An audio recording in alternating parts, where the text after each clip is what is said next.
Our first writer, her name is Christine Swanberg, and she has published 8 books, most recently The Alleluia Tree and Who Walks Among the Trees with Charity.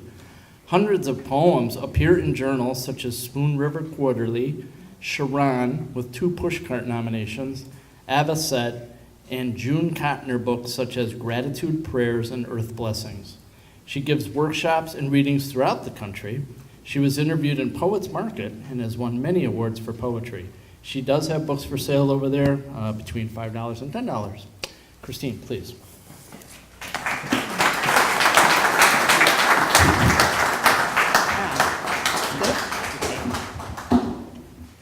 Is this good? Everyone can hear okay? Great. Well, I am absolutely thrilled to be opening this season for Waterline, and I have never worked with a more professional group in my entire life. They are so generous to us and so organized. It's really a joy, so I thank you very much. And I was pleased that the jury selected some of the new spell and sonnet trio poems that are part of a forthcoming collection called Wild Fruition, Sonnet Spells, and Other Incantations. So the reading will begin with a little spell, and it will end with a little spell. Since it's the very, very end of summer, I'm going to start with Spell for a Summer's Night, and it's written in 5 pentagrams. When Mercury retrogrades at twilight, buzzing backwards in its orbital dance, and the summer solstice salsas sideways while a strawberry moon plumps up in the east, pick the little berries from the garden you have tended. Eat them one by one, savoring the magic of every living nugget created for your pleasure, of every living fruit filled with sun and nourishment for you under the stars, for you amidst fireflies, for you when the fragrance of last lilacs linger. Perhaps you will hear the whippoorwill's lone call or feel the shadow of the nighthawk swooping. Perhaps you will recall lovers of the past, the ones who blessed you with the gift of longing or the wisdom to know what was not meant to be.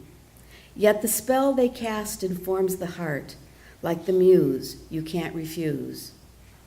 Wait for shooting stars and the demented old fox who has become your friend and no longer frightens you. Bid him adieu, bless him on his staggered path, for his days are surely numbered. Remember all the creatures hidden in trees and dens and grass, for they too are the meek inheritors of the night.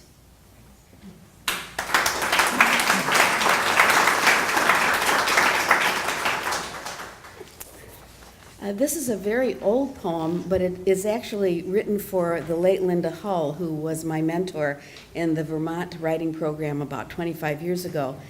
And she wrote a poem called Spell for the Manufacture and Use of a Magic Carpet. So that's kind of what got me into the spell stuff. It's taken, like a quarter of a century to do it. But this is a poem for her, and it seems like it's gotten a lot of publicity over the years. It's called The Red Lacquer Room, and it's set in Chicago. Some of you probably have been to the Palmer House and maybe remember the old Red Lacquer Room. I see some heads nodding, that's good. We were hiding in the Red Lacquer Room, the empty dance floor of the grand old Palmer House, deep in the center of Chicago, with its black canyons, dark skyscrapers, faint friction, spark of the L clamoring like a craving. You said I'd be surprised how you'd lost your beauty. Thin as a refugee, your black and blue babushka twirled into a turban, high bohemian style. You seemed more like a ragged survivor than the gypsy that you were. Dear Linda, even when we dared flick on the great white chandeliers of the Red Lacquer Room, I knew the streets had won, but pretended we crouched together in a lovely, surreal dream where happy endings, bright as crystal chandeliers in ballrooms, still glow. I thought surely you'd find a place past the city's chaos, the jagged graffiti, the stone souls. I thought you might find stillness in the lake's lapping tongues, a lilting gull, some small place not quite ecstasy. But you could not be consoled by compromise or live slowly to keep an ending less violent. That slippery slope in winter near Provincetown, the fatal crash, gone too, the red lacquer room's sparkling lights. Linda, know that when I think of you, I still see envelopes of poems crossing the Atlantic, jet streams from the heartland to Barcelona, where a dark siren song lured you to a strange park full of circus mirrors at the edge of town. Sometimes distortion is the only magic we can find. No matter, to me you will always be my muse, my mentor, my mirror, my dark mistress of the gypsy jazz night.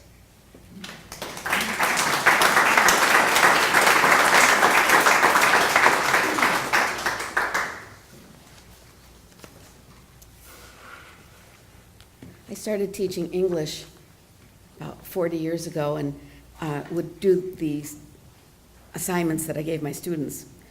And I loved to write sonnets 40 years ago, and I came back to them about 3 years ago and started writing them in different forms. And so this is for anyone who is interested, this is a sonnet trio. And it's called Ask the Gardener. It's kind of a lament, but it's also a praise. If you want to know how the earth changes, each year bearing one more scarring, scalding the soil surface, then rearranges the system beneath the soil, marring. Ask the gardener on her knees. She will tell you how she's watched and witnessed day by day, year by year, the darkened spell of careless winds and tainted rains, the flood of parching bipolar seasons, distressed. She will tell you how sorrows in her blood, watching all the life she considers blessed. Today, a lone monarch lands on milkweed, where once a dozen hatched and danced, then sailed, where once the creatures that she loved prevailed. If you want to know how the earth is tipping with each up-close and personal invasion, ask the gardener with her bucket, dipping, filled with black beetles not in the equation that balances the garden. Creatures devouring the native plants provided for safekeeping of the bees, butterflies, and birds. Scouring each buckthorn, rose, and milkweed, feeding frenzies insatiable in black swarms.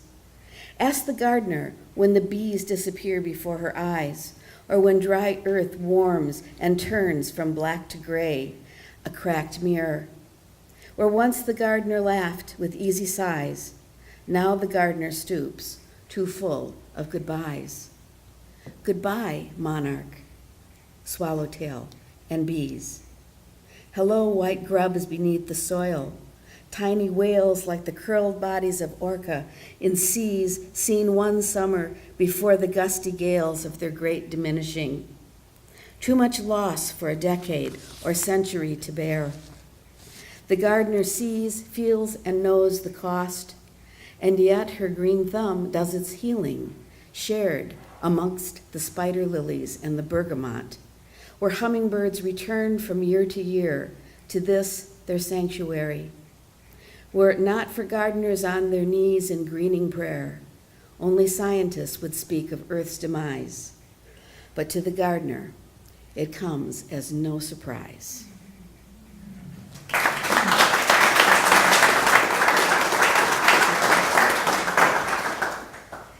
This is also an older poem, and I'm reading it because apparently it was a favorite of the jury's. So here it is. It's called Sparrows Falling from the Sky. The soprano, whose voice is brilliant as fire, sings the aria from Madame Butterfly on the radio in the Port Townsend antique store. The notes build like snow before an avalanche on Mount Baker across the bay. This could be heaven, I'm thinking, examining the quirky Nippon vases I have grown fond of, the ardor of their attempts at European Baroque, foiled by the ever-graceful elongated necks of snow geese, the calligraphy of stylized trees. How I love this upstart marriage of East and West. The aria reaches its zenith when I enter booth number 23, a dark cove devoted to all things Nippon, the era before Pearl Harbor, before the high society ladies scratched off Nippon from the bottom of tea sets, delicate and filigreed as small old hands. The aria reaches its zenith, which would have been enough to fog my glasses, enough to flood my eyes. There on a wall, a strange painting startled me. It was so topsy-turvy, so incongruous, I was drawn to it. A cacophony of bird wings, helter-skelter like a firestone, in faded red and muddy charcoal, birds adrift like autumn leaves. It reads, "Sparrow falling from the sky, Hiroshima, artist unknown." It grips me by the throat, rain on my face.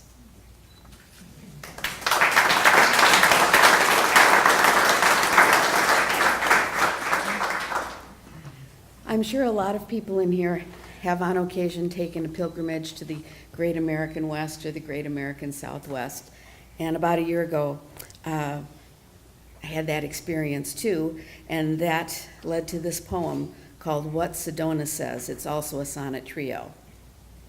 A rainbow slivers over Cathedral Rock here in Sedona, where molecules spin, buzz up your spine, tingle your scalp, and knock at the portal of your third eye. Within each breath you take upon this vortex, the meditations amidst red towers cleanse and sharpen your cerebral cortex. Then you might decide to pass the hours communing with the great benevolence. And if the ghost of Edward Abbey flies as a vulture, or if you have the sense that a restless spirit from Jerome cries in the lightning of an afternoon monsoon, breathe in, be one with each sacred rune. With each sacred rune and cave dwelling, with each red spiral and divine design, with each hovering rock and cloud swelling, with every desolate abandoned mine, with every crystal, misguided or not, with every hummingbird and mountain quail, with the rattlesnake tied neatly in a knot behind the cactus and the wind's wail, over spires through never-ending canyons, along green rivers winding, and sagebrush rippling by its side, sweet smell of pinions high upon the great red rocks, the green, lush surprise near the rim of clouds, then the sun, like 1,000 painted ponies on the run. Like 1,000 painted ponies, sunset thundered through the ever-changing sky. The wind, rocks, spirit, and the rain all met that night just beneath the moon's cat eye. Here is what the wind said, "Keep moving." And the great rock shouted, "There's always more." And the dime store psychic said, "Keep grooving." And the rain whispered, "Don't close the door." They called to the secret shaman that lives within your heart, the one who remembers the soul of every living thing, who gives the earth its sacred space, who numbers herself among the little lizard, the desert doves, among all the creatures that she loves.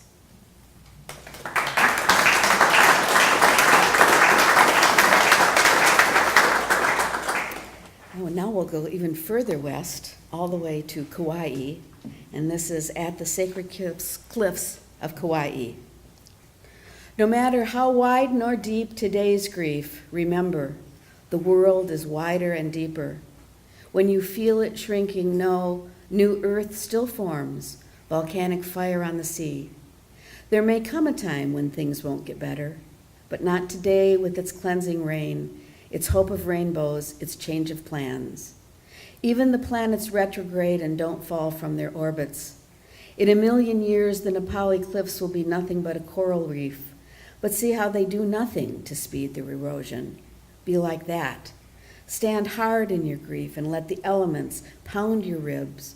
Carve out something solid, a jagged beauty unsurpassed, pierced and pointing to the sacred.